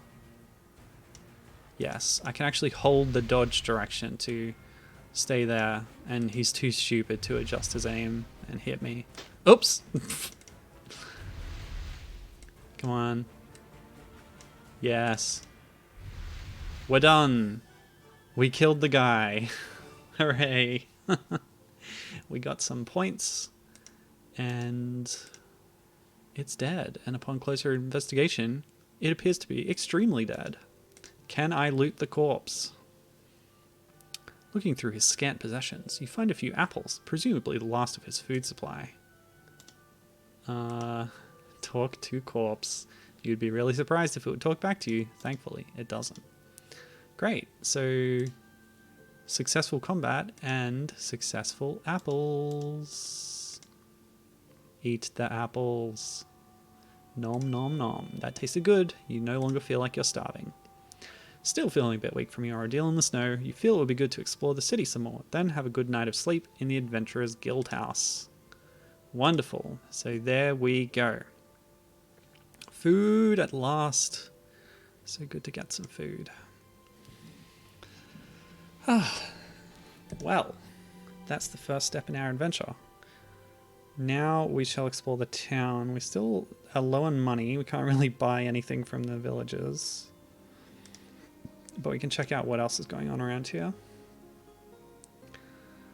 Now that I'm sort of set myself up with the systems and everything, How can I help you? should probably figure out what my next goal should be. That is a good fourth wall breaking comment. You look a lot like the last guard I spoke to. It's true. Are you saying all people from this country look alike to you? I find that rather insulting. Oh, is she from another country? She's from America. There we go. You know, America was originally founded by Vikings. That's not true.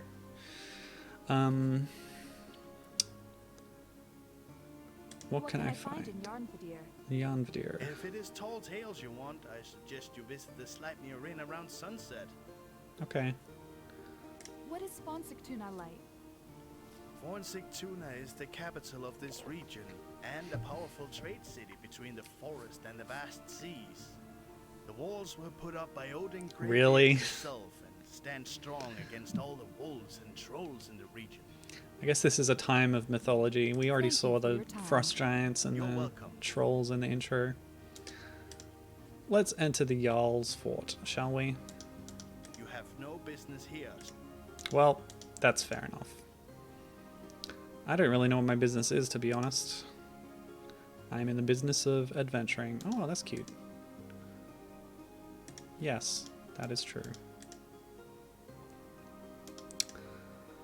There appears to be a door here. Yep, it's locked.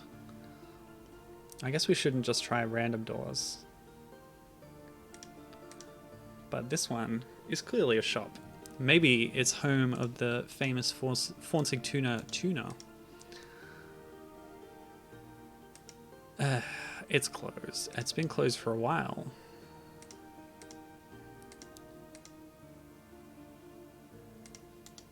What does that mean, a while? Ooh, bird, hello. Yep. Many birds are native to Yarnvadir, and apparently still manage to find food despite the harsh winter. Magic darts. Oh, it's flying away. Was that a woodpecker? Oh.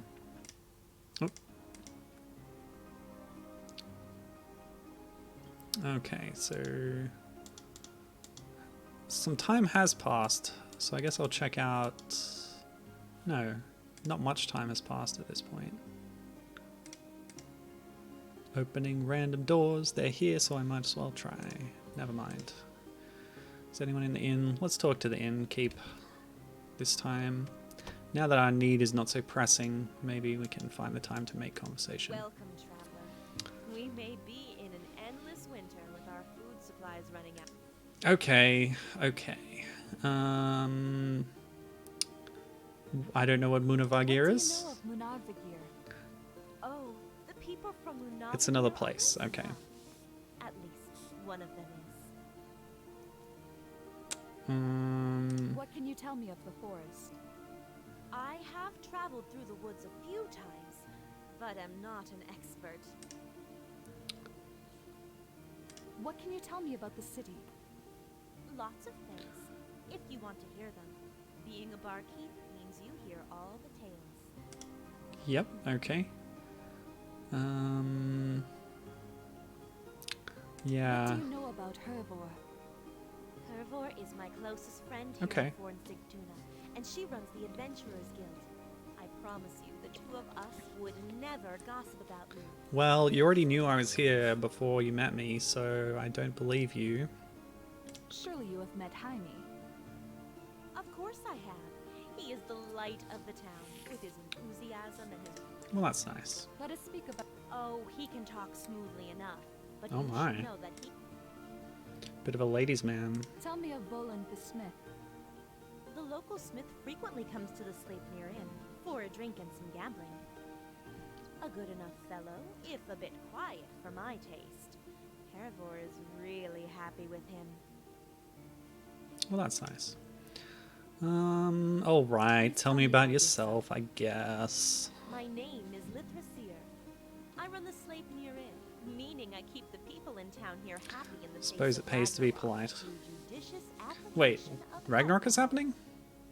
Sleipnir is the eight-legged steed of Odin the Single-Eyed. Okay. Loki, forger of evil, had hired a mighty frost giant to extract Okay. heat for him. This is pretty heavy to be Loki would only be paid dumping if all the this on task me. was done within 3 seasons. Okay. So, to ensure the Jotun's work would run late, Loki the Sly turned himself into a mare to distract the Jotun's force from helping him. The plan Right.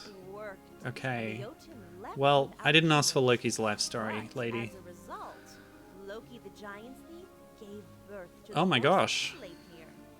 That's unexpected. Well, I still don't have much money, so... Yeah, okay. That didn't really help me with my goal of getting a goal. I wonder if there's... Ooh, statistics. Lovely, look at that. Yes. Numbers, numbers, numbers. Score! 2 of 500. So we're not quite yet at the King's Quest 4 score that we achieved, but we're getting there. The total's bigger as well. No, that's the guy I didn't like. Control panel. Save.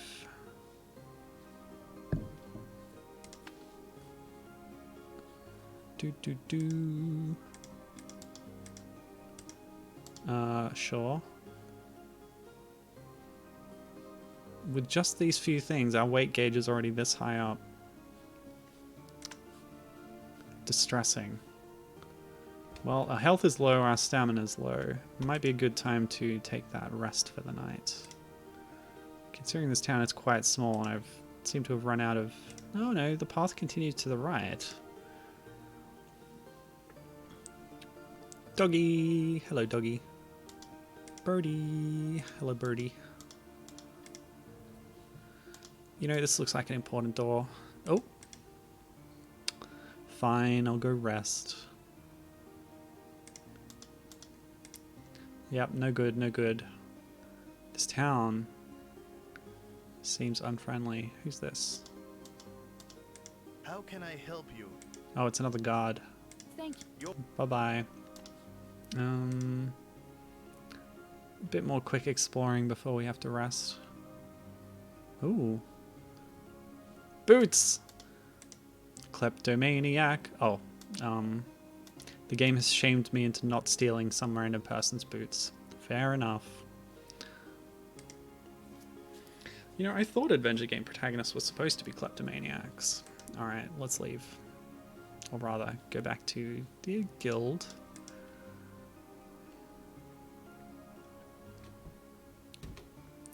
Oh, right. The wizard said that the Jarl would see me in the morning. Okay, so... sleep for the night. Do not ask permission from the lady because she's not here. Just go to sleep. On the bear. Actually, where do the rest of the family sleep? This is the only room Mother here. sent me to check on you. Is there anything you need, hero lady? I need some No, sleep. thank you. boy. I'm just exhausted and need some sleep. You can save our city tomorrow. I'm sure you will. Yeah, Pleasant dreams. I'm sure I will. Well, where are you going? I guess this is in his house. Maybe this is, you know, her place of work, the Adventuring Guild lady. Ooh, cutscene time. I can see you, troll. What are you doing? We get the troll music again, lovely. What? He has seen through our cunning hiding place. Now we must kill him.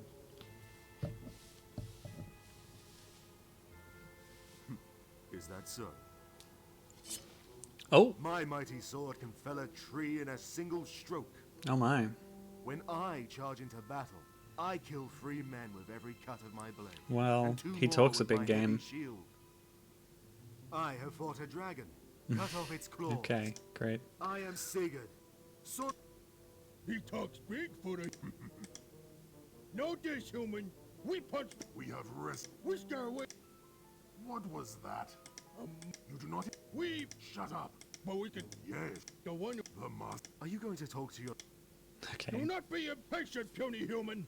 We shall kill you now. No. That was a good joke in there, but I skipped past it a bit. Oh, that was actually a dream. Okay. Good. Fine. That's all right. Now, I can't help but notice a little sparkling thing over here. What?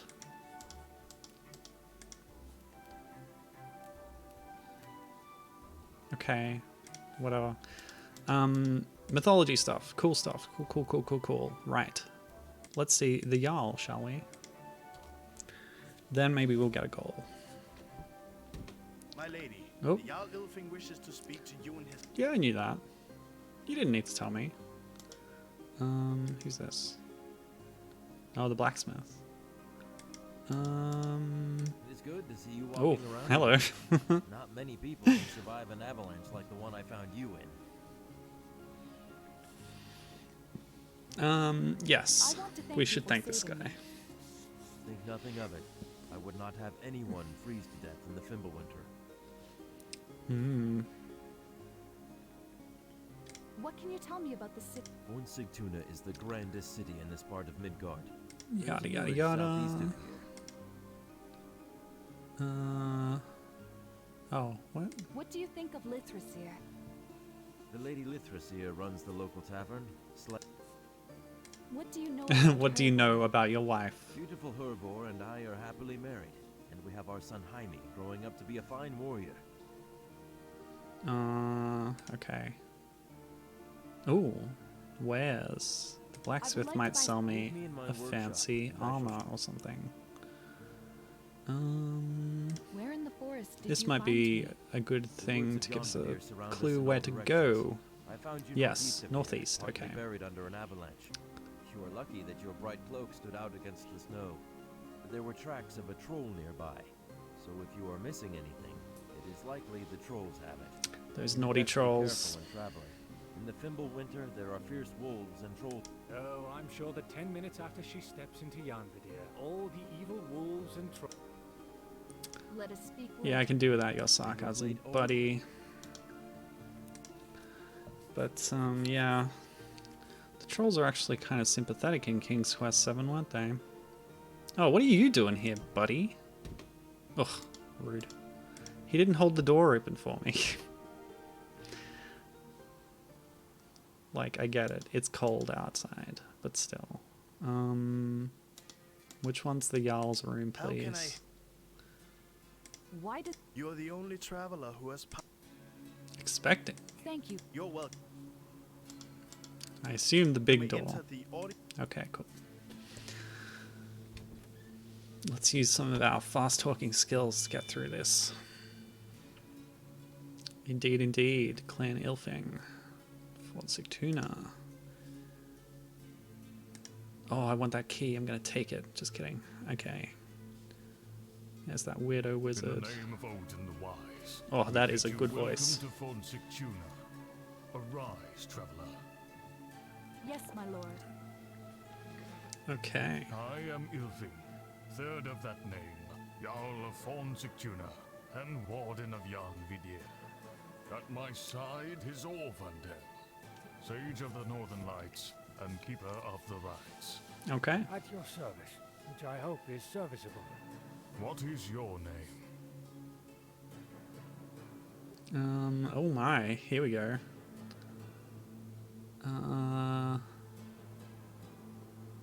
Well, this is what I am, and I also want to see how she pronounces this word, so... I am an aspiring mystic and wielder of the seed. It's always good to meet another initiate who is initiated in the mystical arts that I am meeting. I would be happy to discuss talking about our magical prowess later, which would make me happy. Of late, This guy seems to say the same thing twice a lot. the winter has been far longer and colder. Yeah, Gibbon says that there is some decent voice acting going on in this title, indeed.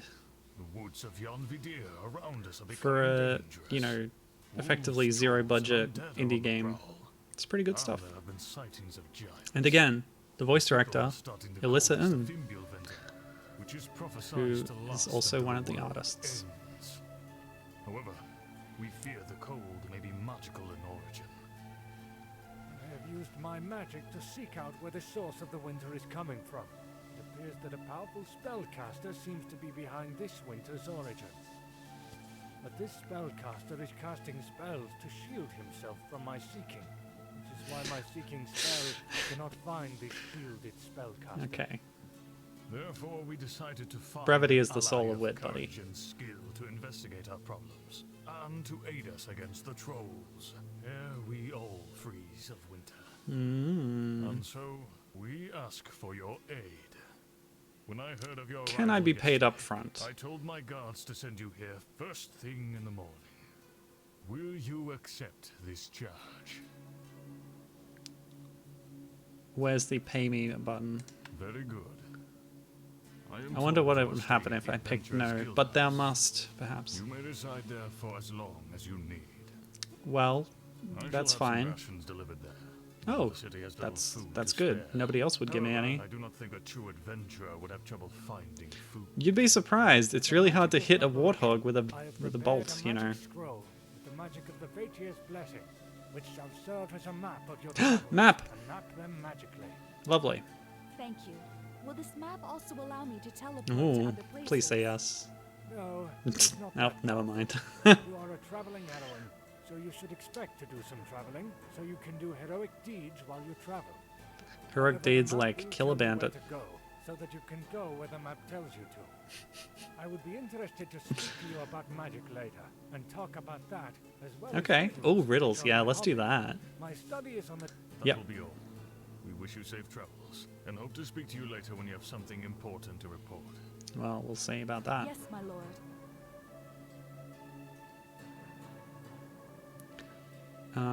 Yes. Ooh, M key. Alright. It didn't fill in the stuff that I'd already been to. That's fine. Wait. I have returned Okay. by coming back. I see that you have been awaiting my returning by waiting for it. Indeed. Not for long, though. It's okay. Look at all this cool stuff. Potions and lotions and notions. What's this? Oh, it's a clay head. Okay. Strange spells surround you, and a vague whispering noise seems to flow from the books. Various alchemical contraptions line the table near the window. You mean this table? Alas, I have not yet found the legendary Philosopher's Stone of Legend, and also of the philosophers. Perhaps I should ask my good friend Mumblemore, who is my friend. Okay. Let's talk. I sense that you have grown in power, causing your magical powers to grow because of your growing understanding of magic. Indeed. I am They happy are to growing see this because of my growth. growing. How may I be of assistance on this Thor's Day? Or can I otherwise help by assisting you? Well, you can help by assisting me to... Where's the riddle? Yeah, riddles. Let's do it. Indeed, I told you that my hobby is riddles. Riddles are indeed my hobby. Oh, Since yes. I am Okay, looking I for a get it. challenge, you will need to travel to Okay. find more riddles to challenge me. Oh, If If your challenge is a riddle for which I have no answer, So this is like Monkey Island, learn insults and then use them in the insult game. Game of riddles, which is a set of ancient riddles played as a game. Gotta find some riddles in the These are world. ancient, you are not allowed to make up your own answer. Oh, Must learn the okay. ancient answer from someone who knows the game of old. My riddle for you, which I will give to you now, is the following. What gets wetter the more it dries? A towel. I have no answer for you. Oh, come on. I know. You must I know the seek out answer. by searching for it until you have sought well Ah. and know the answer. I am an experienced hitchhiker. I always travel with a towel. In this case, it is my cape. You know what? This guy spends so long saying such a little thing that I... Ooh, sale. I am curious what... Since You gonna asked sell me what I things? sell, I could sell you a magic potion or two, which are potions that I have Ooh, created spell of through shadow, spell of magic. flame. And since you are a practitioner of the arts, there is an art. Okay. I don't have much money, so show me the game. Show me this game of yours. Very well. It is well that you want to... Yes. Oh my gosh. What is this? Okay.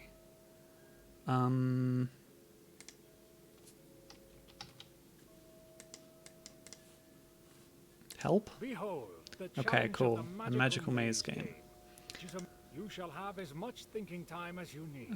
Which time you need to use to think about the Valkyrie figure will take one step. Oh, I'm a to the Valkyrie. side if she cannot step forward. Your goal is to lead the Valkyrie. You are limited in how many spells you can use. For example, the first puzzle lets you use the Flame Aura spell to place flame right in front. Okay. Wait.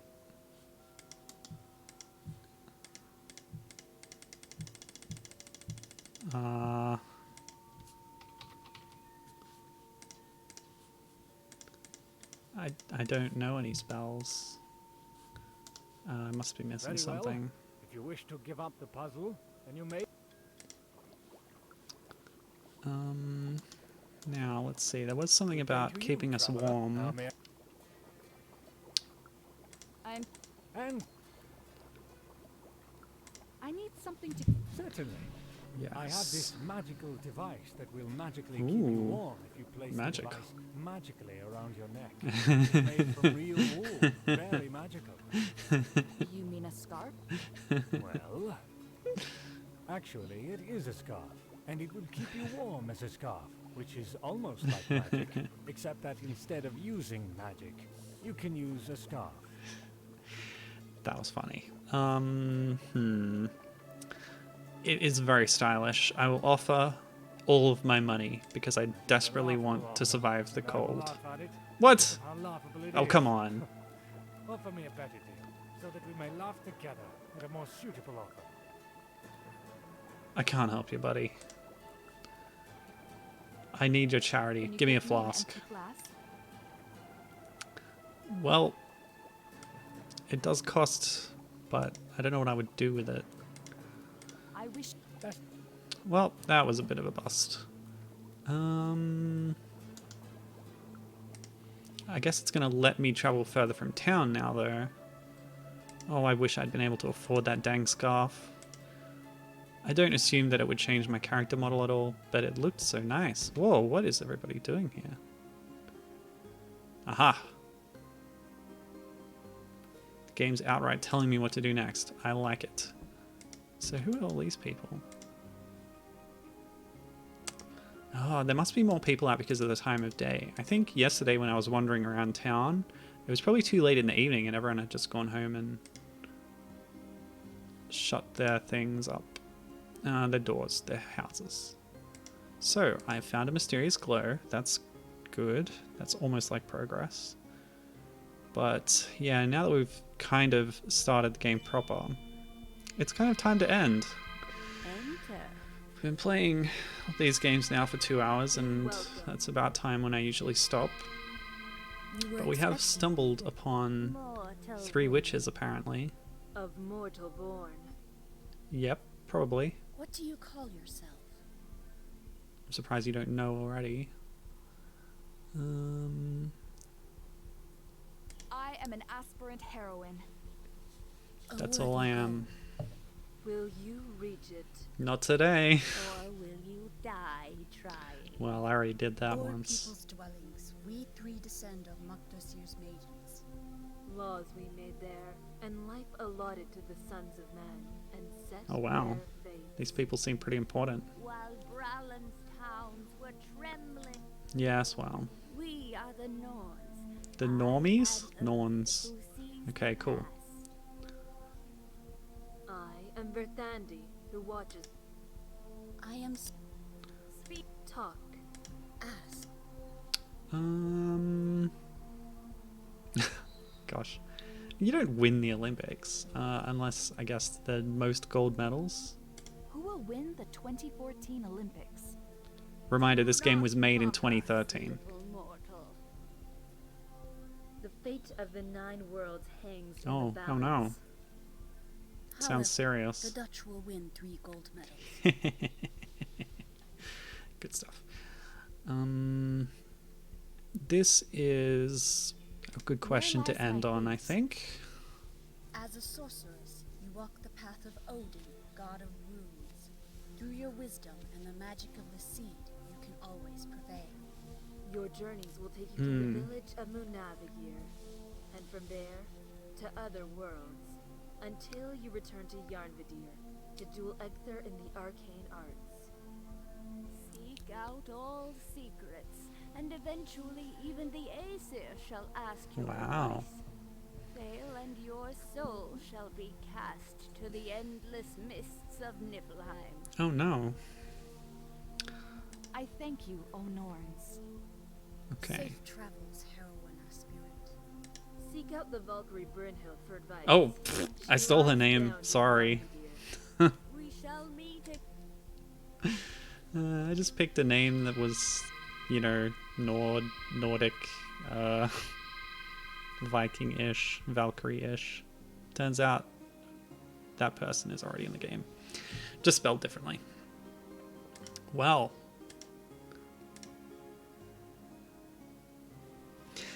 Yeah, so I'm going to stop there. This has been an interesting time. It kind of reminded me that adventure games like aren't my strong suit, especially on a stream, because they're slow paced and there's a lot of talking and dialogue, especially in these voiced games.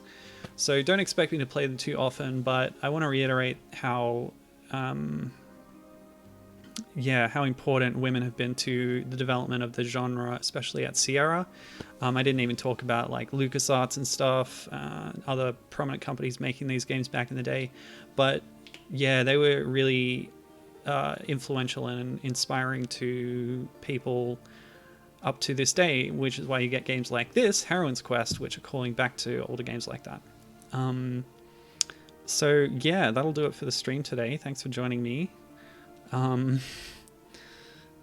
Yeah, check these ones out. This Heroine's Quest is, like I said, available for free. You can get it on Steam, Itch.io, or the Humble Store, and you don't have to pay anything if you don't want to. But Itch does let you give some money to the developer if you feel that you want to. The King's Quest games, they're all on GOG, but I did not purchase them for this stream. Don't tell anyone. Don't tell Bobby Kotick at Activision.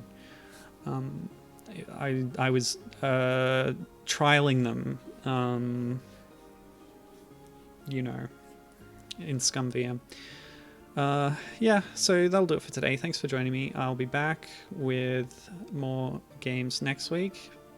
I'm planning to play more action-based games next week, so that should be a bit more exciting. Yeah, I hope this wasn't too tedious to watch as I try and stumble through these games. But anyway, thank you, and have a nice day. Bye.